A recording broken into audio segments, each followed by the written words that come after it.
Bueno, ¿qué ocurre con el mesodermo paraxial que habíamos visto que van a dar origen a los somitas?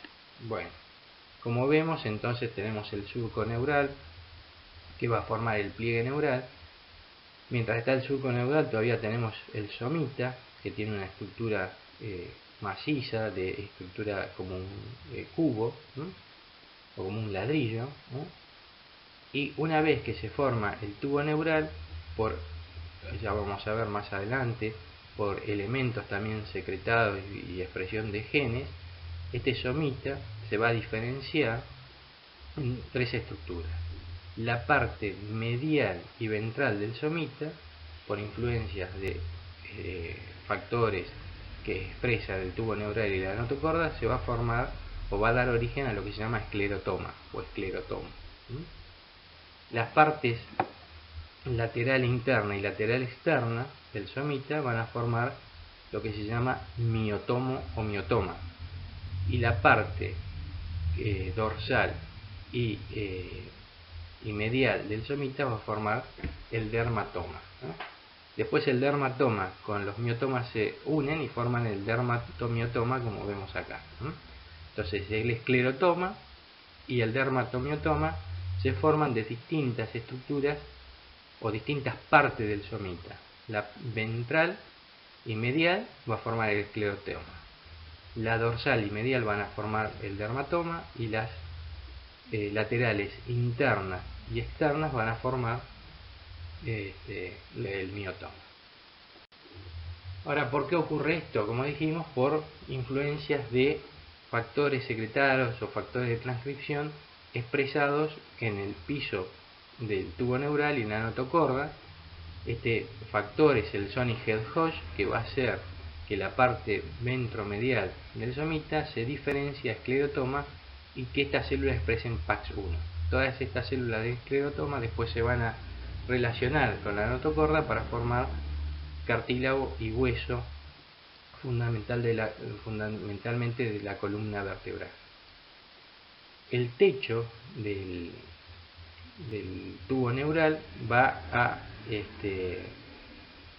expresar WNT, que va a hacer que la parte interna lateral del somita exprese MIF5, y este MIF5 va a hacer que esta porción se transforme en miotomas que van a ser el origen de los músculos epaxiales, o sea, de la espalda.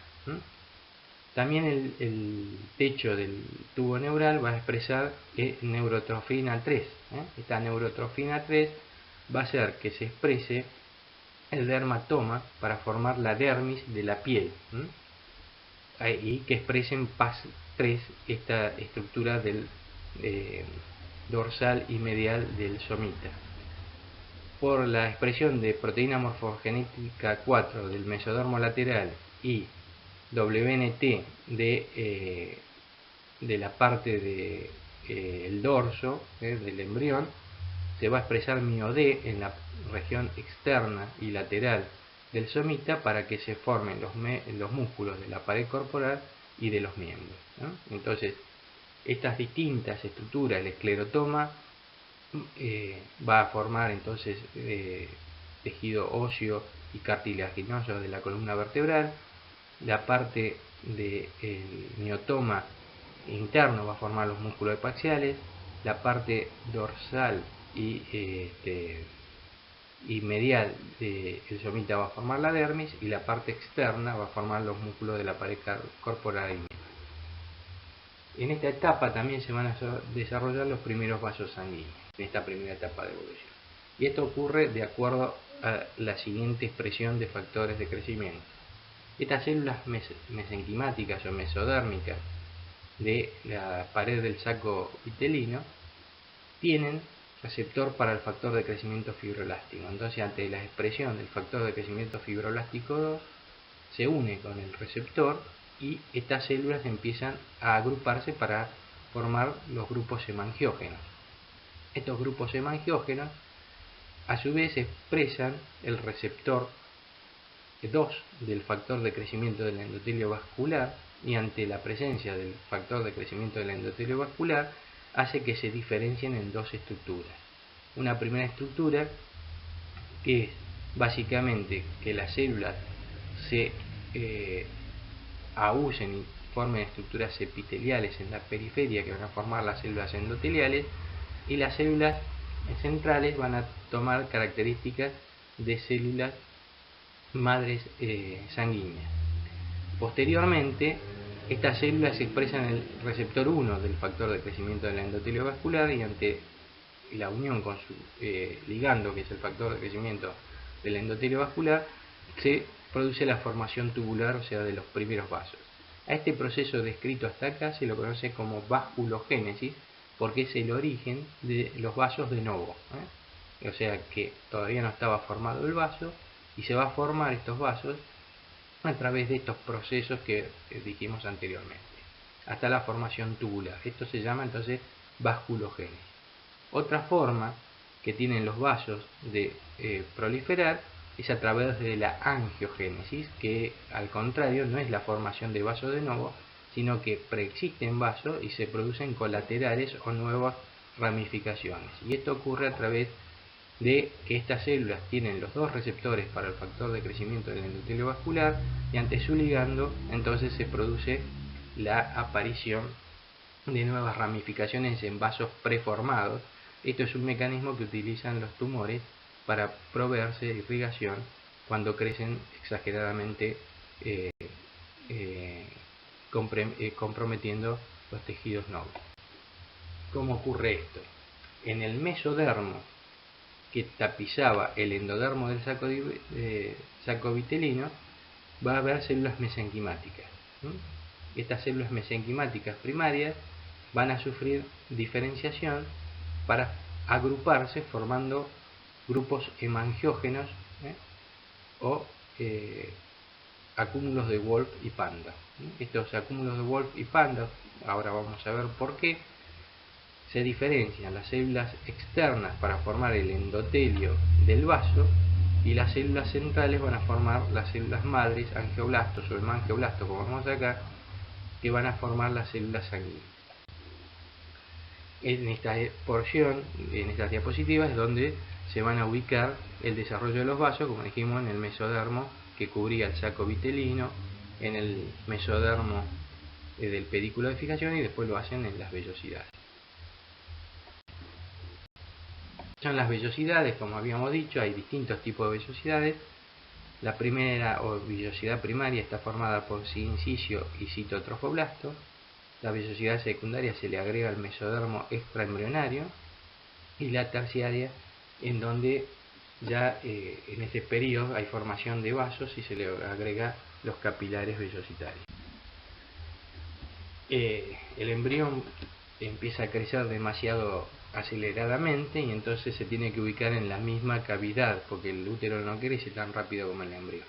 Entonces, de una estructura plana, para ocupar menos espacio, tiene que transformarse en una estructura tubular, en una estructura cilíndrica, y esto lo consigue a través de los mecanismos de plegamiento. Un plegamiento es el céfalo caudal, como vemos acá, y este plegamiento lleva a lo que después va a ser la posición fetal definitiva del embrión, y implica también que parte del saco vitelino se introduzca dentro del embrión, que va a tomar entonces un aspecto tubular, dejando de ser un disco plano como vimos anteriormente.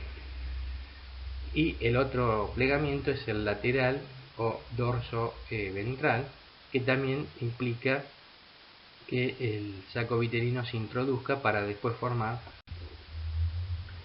En este momento también ocurre la diferenciación o el inicio de la diferenciación del sistema nervioso, y a este proceso se lo conoce como neurulación. ¿Qué va a ocurrir en este momento? Entre la lámina procordal, como habíamos visto en diapositivas anteriores, y la fosita primitiva o el nódulo de Jensen, va a aparecer una diferenciación del hasta este entonces epiblasto, que va a dar origen a lo que se conoce como placa neural, que acá lo vemos en verde. Esta placa neural va a ir creciendo en este embrión de 20 días, o sea que estamos hablando del final de la tercera semana de gestación, y podemos decir que es de 20 días porque aparece el primer par de somitos que se diferenciaban, como vimos anteriormente, del mesodermo paraxial. Esta placa neural va creciendo, lo hace de cefálico a dorsal, como vemos acá, va adquiriendo una forma de zapatilla, porque se va a diferenciar y crecer mucho más la parte cefálica que la caudal. Y vemos que ya esta placa neural empieza a crecer formando una estructura de pliegues que va a formar un surco en el medio, que es el surco neural. Acá vemos cómo se va retrogradando la línea primitiva y la fosita primitiva, y el nódulo de Jensen, que también lo hacen de cefálico a caudal, esta desaparición o retroceso o degradación. Acá ya vemos que en esta próxima diapositiva, que ya se formó los pliegues neurales, el surco neural es mucho más prominente, la porción cefálica, como dijimos, ya es mucho más desarrollada que la porción caudal. Ya vemos que se agregan más somitas, ya tenemos 3 pares de somitas que le van a hacer a 3 pares por día hasta llegar a un total de 44 pares de somitas, ¿no? Y vemos cómo retrograda entonces la línea primitiva desde cefálico a caudal. Acá vemos un corte transversal en donde vemos la placa neural, que se va sufriendo los pliegues. Ya vemos la notocorda formada, el mesodermo paraxial, el mesodermo intermedio, y acá en la parte más externa el mesodermo lateral, que empieza a sufrir cavitación. Estas cavitaciones se van a unir y van a delaminar a esta estructura para formar, como vimos, la somatopleura y la esplagmopleura. Acá ya estamos viendo mucho más evolucionado en un corte transversal también del embrión. Ya tenemos los pliegues neurales con el surco neural. Estos pliegues neurales después vamos a ver que se van a unir para formar el tubo neural. Acá ya tenemos parte del ectodermo superficial, o sea, el epiblasto empieza a adquirir estructuras ectodérmicas. Vemos las sobrelevaciones de los somitas. Acá vemos el somita, el mesodermo intermedio y la delaminación de la somatopleura y la esplagmopleura. La somatopleura va a cubrir la cavidad amniótica y la esplagmopleura el saco vitelino. La notocorda y el endodermo, que va a formar entonces el epitelio del tubo digestivo posteriormente en el embrión adulto.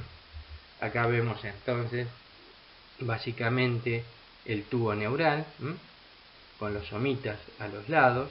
Este tubo neural se empieza a unir, o el pliegue neural va a formar el tubo uniéndose a nivel de las somitas cervicales, dejando 2 agujeros, uno anterior que es el neuroporo anterior y otro el neuroporo posterior, que estos se van a cerrar posteriormente en el día 25 el neuroporo anterior y en el día 27 el neuroporo posterior, según los distintos autores. Siguiendo con la evolución del tubo neural, fíjense que antes de la formación de este tubo se formó en la parte más apical de los pliegues neurales lo que se denominan crestas neurales. Estas crestas neurales se van a fusionar en la parte del techo del tubo neural y van a migrar las células para formar distintas estructuras.